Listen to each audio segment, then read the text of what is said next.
What's up, guys and gals, and welcome back to the Matrix. We are here with Blitz, kind of just dicking around in the Matrix. I mean, the mission's pretty much done at this point. We've reached the point in our mission where we can kind of just fiddle around and not accomplish anything.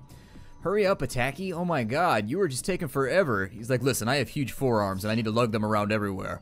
My life for forearms. Instead of ire. I was trying to make a StarCraft joke, but it didn't work out. I tried my best. But I guess your best wasn't good enough.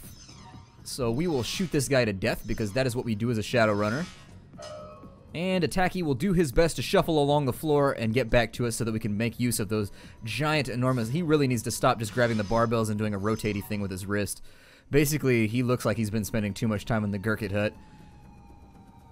I don't even know what I should be doing out here right now. I suppose I should take a look at this. Let's see here. The terminal's display blossoms to life at your approach. Reams of technical information and arcane figures fill the screen. Unfortunately, none of it is written in a language that you can understand.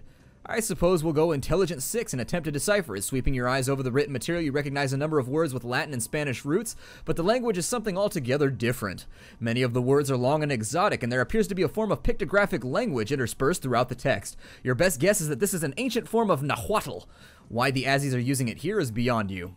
Judging by the amount of arcane symbology on display, it's a fair bet that these files are related to the Bloodline Project. If you could find someone capable of translating them, the information contained within would almost certainly shed some light on what the Azis have been up to, and what Frau Muller was so afraid of. On the other hand, if the Bloodline Project is really as dangerous as Frau Muller has made it out to be, it might be better to just bury it here. If this information were to fall into the wrong hands, it would invalidate the entire purpose of this run. Meh. I don't think, I mean, giving the information to Anonymous might be a bad idea, but I feel like that's, if you don't know, Shockwell and Ryder are basically the Anonymous of Berlin. They just run around being like, we hack you, we take your stuff, and being grumpy that people are hiding information.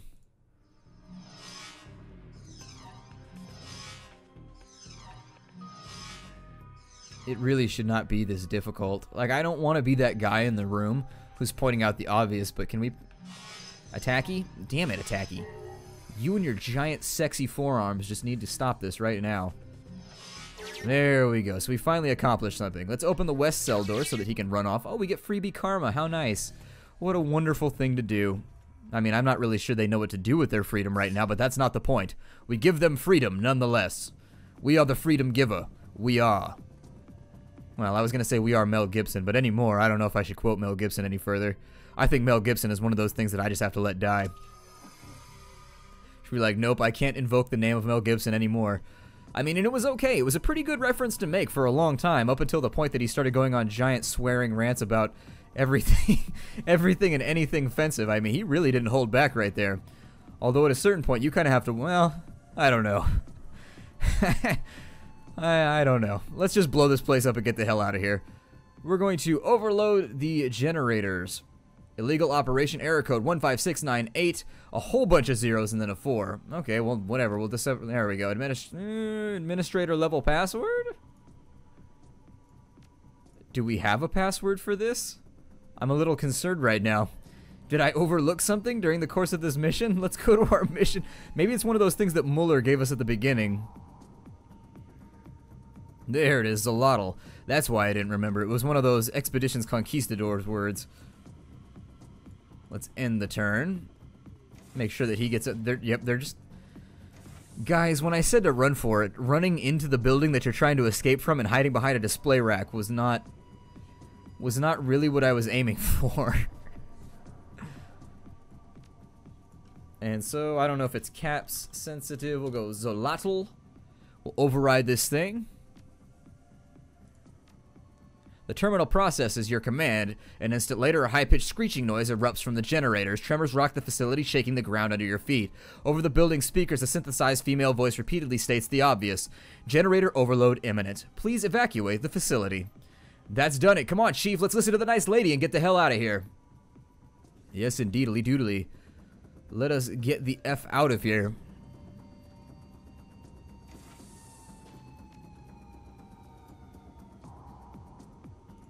I suppose I will just... I mean, I really like the fact that I'm still wearing their Knight Errant outfit. I do appreciate the effort, but we could probably take that off at this point. This run went about as terribly as it possibly could have gone. I just murdered like 900 people, and there's no way that Az Technology isn't coming after me after this.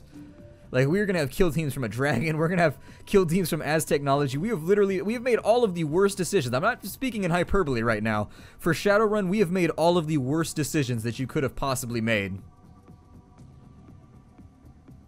Another locked door. Wonderful. Oh my god, we're about to explode to death and the door is locked.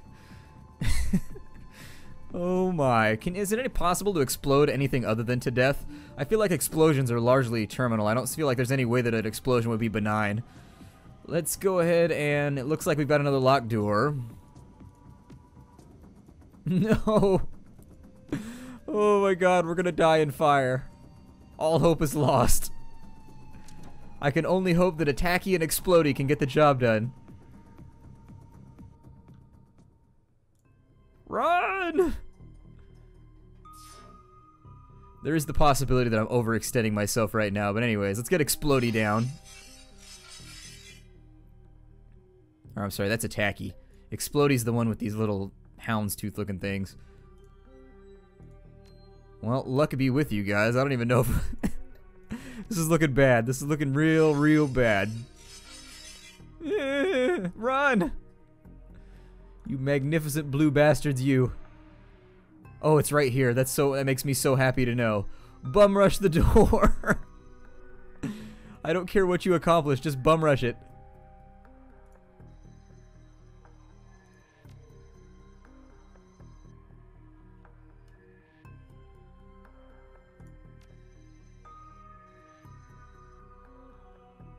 The time has come, Explodey. Sell your life for the Commonwealth.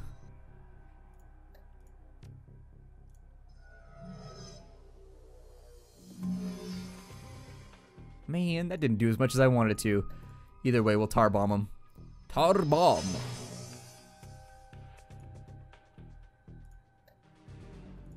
Not to be confused with the ever-powerful... Nope, not gonna make that joke. Too offensive. Not gonna do it. No. I censor myself so much. You guys have no idea how much I go back through and delete after these episodes. Like, I delete entire sentences and monologues just because they get too offensive. They get too offensive, and I just don't feel like anybody will love me anymore if I do them.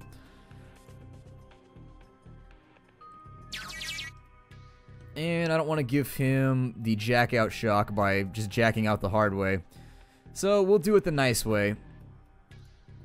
I think we can make it out on this turn anyways. We can indeed.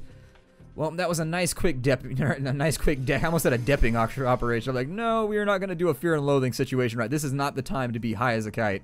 Anyways, I've never even seen that film, so I don't even know if I'm making the reference properly, but you know what? This is not a depping moment, I guess is the point that I'd like to return to after everything is said and done. But yeah, Az Technology is not going to be pleased with us. They are going to be grumpy as hell. As far as making friends goes, we have failed miserably.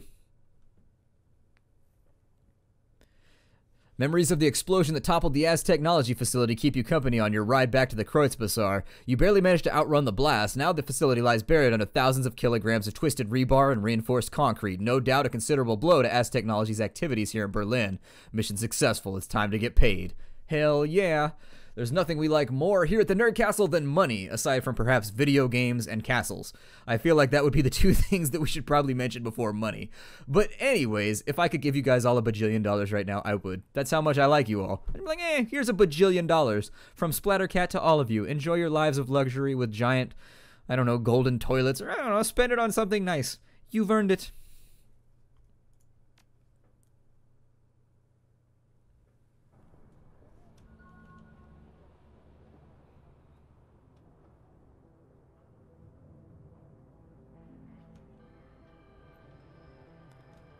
Alright, well, we can return the pay data. Let's go get paid by, I mean, we've done a lot of cool stuff right now.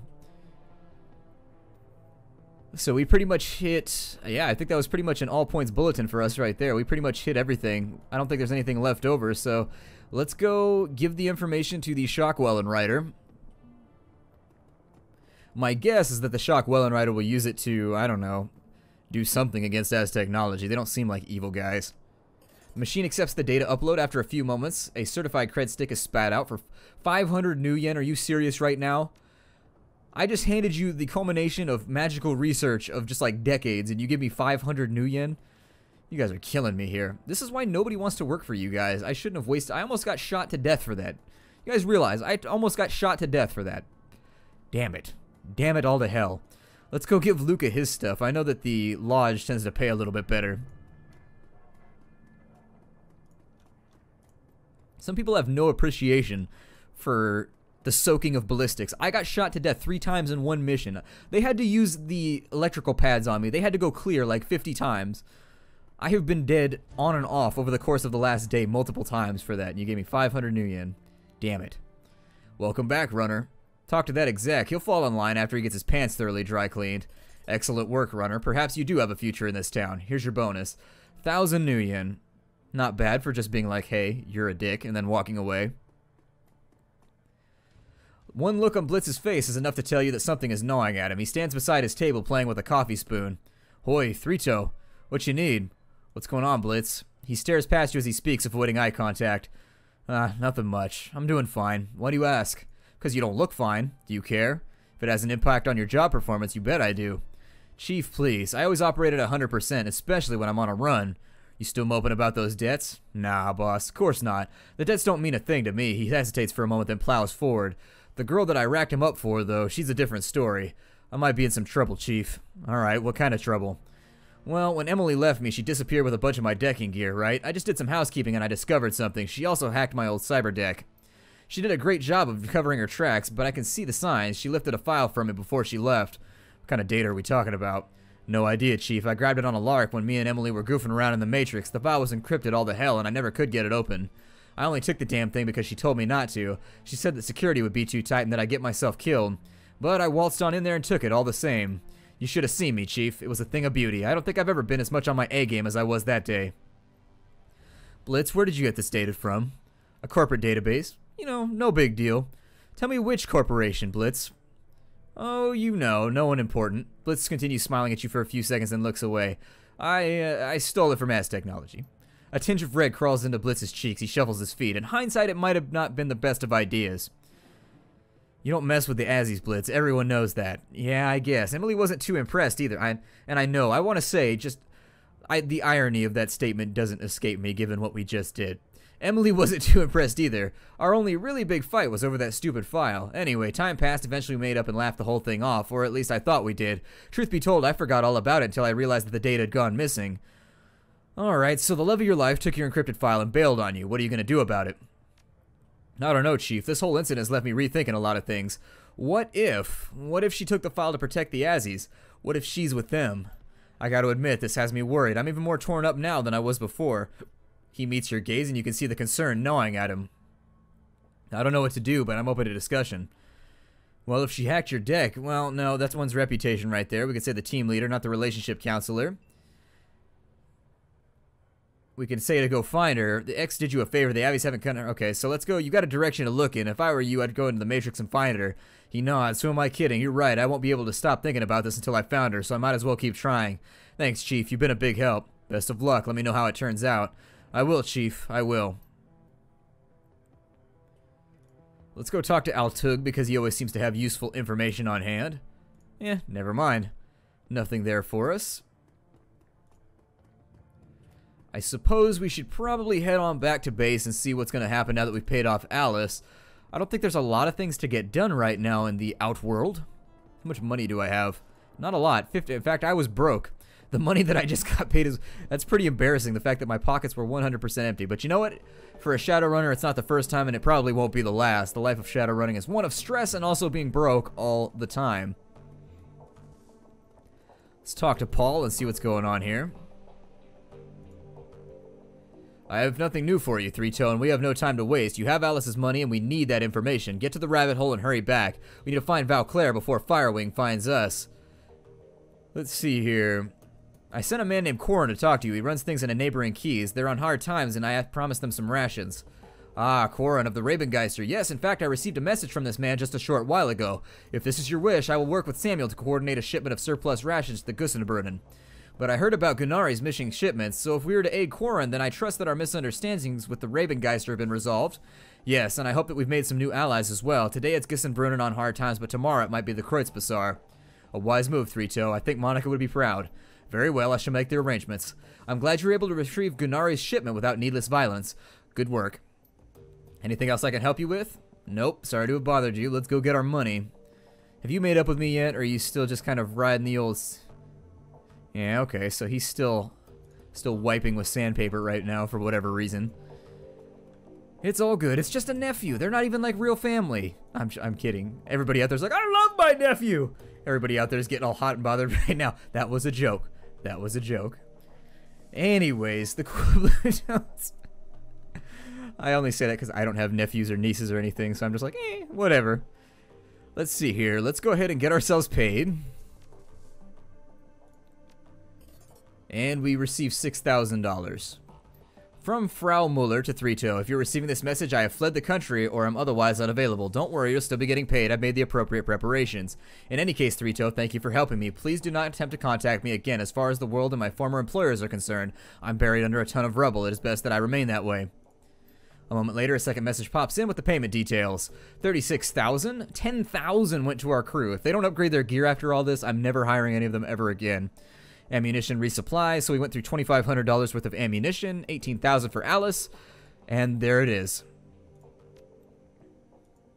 I suppose we should go to BBS and sell off some of this stuff. We will claim payment for the sold pay data, OTK Financial. $490 from there, just a little bit of extra cash. We'll post this extra pay data from Az Technologies DNA research, and then we'll get the hell on out of here. Wait, did it post it? Okay, it already posted it. Fantastic. And then from there, we will go to new messages. We have one for your continued assistance. Shock Wellenrider, thank you for your service. As a sign of our appreciation, we have decided to reward you with a piece of biotech that one of our operatives acquired on a recent job. If you wish to take advantage of this, go see Dr. Escabel. The implantation surgery has already been paid for, so there'll be a no cost to you. Thanks again for your help and enjoy your new toy. Alright, well, let's go check that out. And then we'll come back and we will end the episode by talking to everybody. We have to buy a bunch of medical supplies anyways because, frankly, we went through a lot of medical supplies on that last run. That was... some serious med kits were expended. We went through the band-aids. Went through the band-aids for the boo-boos at an almost alarming rate. Almost alarming, but you know what? Nothing shakes Three-Toe. He rolls hard. He's out in the hood, playing his game, flipping them fingers, twist them things, my. Anyways, let's go ahead and go on over to the medical clinic and see what it is. I'll take the essence hit if it's something cool. It depends what it is. If it's like a adrenal pump, I'll totally take it. Welcome back. What can I do for you? I need cyberware. The adrenal contractor. And it has... yeah. What does it do for me? Gain 1 AP but take 2 damage from attacks. It costs 0 essence. Sure, I'll take it. Bammo. Since it doesn't cost us any essence anyways, it's not a big concern for me. Oh yeah, let's buy our medical supplies too before we go any further. Sir, we need medical supplies. Pretty much buy out everything that he has right now. I mean, I realize I already did that in the previous episode, but we ran out of stuff on that last run and it really did hurt us. I got nervous about the fact that Three-Toe was looking like a victim. He had that distinctive prey look on his face, and I prefer to be the predator, if you know what I mean. I don't even remember what kind of shaman we are because the game doesn't give you a totem or anything. I'm pretty sure we're like a coyote shaman or something. A bear shaman, that's what it was. We were a bear shaman. And bears are predatory. Bears don't care. They roll out and they murder and they destroy and they annihilate. Unless they're black bears, then they just run away and run up a tree. We have black bears and brown bears around here. That's all we have. The black bears always run away, but they're always trying to get into your picnic baskets. Always busting into your car and everything. They are really good at throwing them elbows and busting the windows out of your cars. It is surprising how good bears are at breaking out windows without injuring themselves. We need to continue going down the conjuring tree to make ourselves better at that. And so I'm going to go to Conjuring 8 right now, and that gives us Hellstorm Barrier, which sounds, I hope it performs as awesomely as it sounds, because it sounds like it might be something that you would want to have on board for any run. Beyond there, I don't think we're going to go too much further into our charisma tree. I'm feeling like we've pretty much accomplished what we need to handle there. I may do some spirit summoning in the future. But the spirit summoning doesn't ever happen at a convenient time for me. It's always one of those things I do when I've got an extra turn or whatever. I think I may go into... I don't know. We'll see what that extra conjuring point gave us. For now, I think dodge. That might be why we're getting sucker shot all the time. It might be a good idea to put like 5 points into dodge from here on out just to give ourselves some baseline chance to avoid things. Let's close this on down. And then we're going to go on over to the Talus Kramers and see if we can't get ourselves some new hardware. Does magic count as hardware? Because it's almost like software for a mage, but does it count as... It's developed by another person and you can give it to anybody, so I'm inclined to believe... That's a tough call. I think it counts as software. I think it counts as software. Mage software. You have anything to say to me right now? Nope. We haven't gotten ourselves a date this entire game. I feel like our life of a loneliness is just kind of snowballing on us. See if he's got anything better for us. Go with the conjuring abilities. He's got fire barrier, mana charge, concentrates mana from the... Oh yeah, it makes a small ley line. I remember that now. It doesn't look like he's got anything new for us. I don't even see Hellfire Barrier in his inventory, so he might be a little bit ahead here.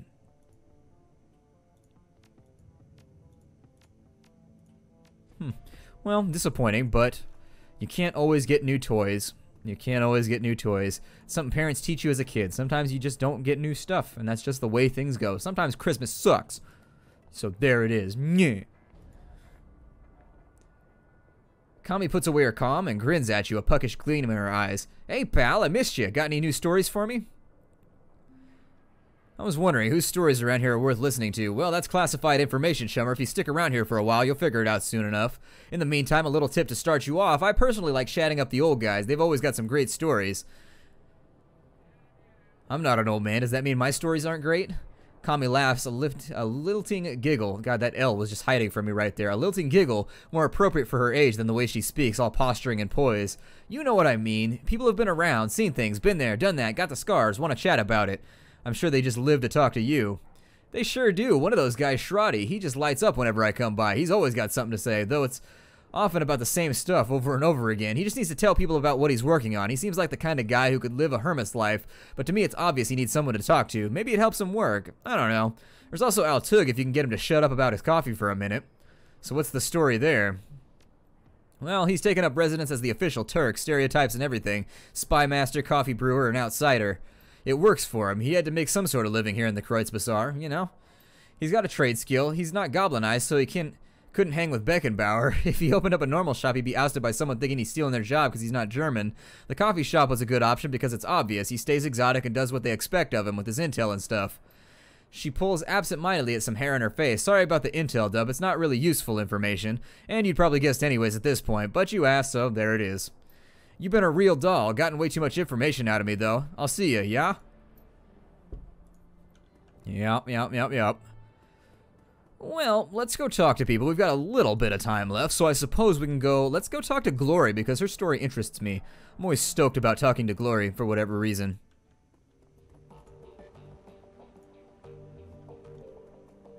Gotta go back to the rabbit hole, too, but we may do that in the next episode. Glory's pallid face lights up at your approach. A genuine smile spreads across her lips. Three-Toe, good to see you. You too, Glory. How are things with you? She pauses for a moment, considering. You know what? I'm happy, actually, for the first time in a long time, and I have you to thank for that. Any thoughts about that last run? I don't like magic, Three-Toe. I've had some unfortunate experiences with it in the past, and what they were doing down there in that lab, that was magic of the worst kind. You took the time to save Aztechnology's test subjects. In your place, I might not have. I don't think I could have justified endangering the mission. She pauses for a moment, considering. Still, it worked out, and I suppose that's all that matters. You ready to tell me about that crumb you're sporting? Be patient, Three-Toe. The explanation for that is coming. A look of unease flits across her face. I'm not sure you're going to like it, though. Well, you needed time, and I gave you time. Are you ready to talk about the fire stall yet? Or what was that, the fire stall? Was that what it was? I don't remember what the translation was. I think it was the fire stall or something like that. Yeah, Glory looks troubled, more so than you've ever seen her before. Whatever memories she's dredging up from the past must be exceedingly painful. I'm not gonna lie, I haven't been looking forward to this, but yeah, it's time. Three-Toe, look, I'm about to tell you some things about myself that might change your opinion of me. It's entirely possible that you're gonna hate me based on what's coming up next. I've accepted that, and if that's what it means, I sincerely believe that I deserve it. She looks you in the eye, her expression grim. So tell me, are you sure you want to keep pushing forward with this? This is important for you, Glory. After everything we've been through, I think that we both know that. Whatever you have to tell me, I'm ready to listen. Thanks, Three-Toe. Thanks for being a friend. So when we left off last time, I had just moved from the streets of Tübingen to the warm, inviting confines of the Feuerstuhl. Marta and I were happy there for a little while, and Harrow embraced me as a long-lost daughter. I should probably take a moment to talk more about Harrow. He's going to be an important figure in this story. Harrow had this charisma, this raw magnetic attraction that just made people latch onto him. I saw it over and over. All it took was a few words and a pat on the shoulder, and Harrow would have a new convert. The other kids at the farm followed him around like lost puppies. As much as I loved Marta, and as much as I thought she loved me, we forgot all about one another when Harrow was around. All we wanted was to be close to him, to be a part of the inner circle, and soon enough we were. For a girl of 17, it was all terribly exciting. Harrow had these rules of living that he would teach us. Rules about self-determination, the importance of disobedience. He claimed to have taught classes at the University of Berlin, which he painted as a mix of between an earthly paradise and an anarchist playground. He told us how the Feuerstuhl would be the focal point of a new movement for the children of the fatherland. He told us that we were special. We ate it up, of course. We were kids. For those of us in the inner sanctum, Harrow would share even more. He had the power the likes of which I had never seen. Not my father's drunken fists or my own childish experiments, but genuine, incredible power. He said that it came from the horned god, an ancient deity that he had venerated. He knew my latent abilities right away, and he offered to teach me. Naturally, I accepted. I've heard of the horned god. His followers have a poor reputation, especially among women. Any bad reputation that they might have gained is well-deserved, but there was more to it than that, as you'll see. Glory sighs. Hang with me, Three-Toe. Hang with me, Three-Toe, rough waters ahead. So I became a Harrow's apprentice. He taught me to channel magic and summon spirits. He taught me rituals and pagan traditions, Machiavellian philosophy, and Nietzschean ethics. Above all, he taught me to connect with his horned god, and through it I learned power and arrogance, and it was all downhill from there. For the next few years, I lived at the Feuerstuhl as Harrow's enforcer and right-hand girl. I was also his sometimes wife and concubine, but that was a distinction that I shared with all of the girls in the commune, including my beloved Marta. I came to learn that she'd been his long before she met me, but by that point I didn't care. I had embraced the rules of living. I was Harrow's creature through and through. I didn't ask questions, and I walked the path that was in front of me. Other fun facts about those years, I learned cruelty. I had power now, and my new idol encouraged me to use it. Harrow did the same. Any children who didn't pull their weight were subjected to my tender mercies, and I was anything but tender. I took what I wanted rather than asking for it. I liked it, and it was fun. I also came to learn that Harrow's horned god was not the Eichenfurst worshipped by throwback cults across Germany. It was certainly a god with horns, but it came together from an altogether different tradition. Care to hazard a guess? The devil? In the magically active community, we refer to it as the adversary, but yeah, same being, more or less. So my idol, the ancient deity that was feeding me my power, was the antithesis of everything that's right and good. And you know what? I didn't care. In our time together, Harrow and I committed more atrocities than I could count. At this point, I was onto all of his tricks. I knew that Feuerstuhl was nothing more than a honey trap, carefully designed to lure local children into my master's clutches. I knew that the kids, who seemed resistant to Harrow's brainwashing techniques, wound up fertilizing the garden. I knew that Harrow's entire manifesto was bullshit. I knew that through it all. Harrow and the adversary were laughing because I was laughing right there beside them. I don't want to pin the blame for my decisions on anyone but me. That said, I would like to posit that my father's connection with the Cruise-Ritters might have helped play into my willingness to serve the adversary. In my warped, indoctrinated little brain, I equated the church with evil, so the opposite of that, I figured, had to be, well, if not good, then at least not totally bad. Yeah, she's got like a black metal thing going on. Definitely got like one of those 1980s black metal things. Like, But I was kidding myself, of course. The new deity was the very definition of bad. Serving it made me bad. End of story. Well, I can say it's Harrow's fault and that she was being used, but I don't necessarily believe that personally. People who get used want to be, well, that's not fair to say either. What I will say is that if you're doing evil stuff, you always have the time to sit back and think about it, and not thinking about it is not an excuse. I suppose I will. I'm gonna be that guy. She's made up with me. She's been a good person now, I suppose. Well, I guess not. She's still a Shadowrunner and basically murders people on a whim, but whatever. I can't excuse the choices that you made, but I can understand why you made them. We're in a big moral gray area right now, and I don't feel like expressing myself further. That's big of you, Three-Toe. I genuinely mean that. Glory takes a moment to steel herself, then continues on. Anyways, one day Harrow invited me on a field trip to Stuttgart. Over the years that I was at the Feuerstuhl, the commune had doubled in size. It was thriving, all thanks to the efforts of Marta and the girls like her. Harrow would send the girls out to neighboring cities to lure in the street kids that nobody would miss. He targeted children because they were easy to indoctrinate and because nothing makes the adversary happier than the corruption of the innocent. As we drove out to pick up the new recruits, I was already planning ahead. It was a foregone conclusion that I would pay my father a visit. The irony of a group of cruise ridders getting immolated by a genuine servant of the actual devil tickled me to no end. So when Harrow stopped up to fill on diesel, I hopped out of the van and headed out on foot to my parents' place. Harrow wasn't overly concerned about my absence. I had long since reached the point where I could assert my autonomy, and he knew that I'd be back. I wound up at my folks' house sometime around noon, and I could hear the adversary whispering in my ear, telling me what to do. I'd long since learned to listen to its voice. It had rewarded me with extra power when I did its bidding. It told me to knock, and so I did.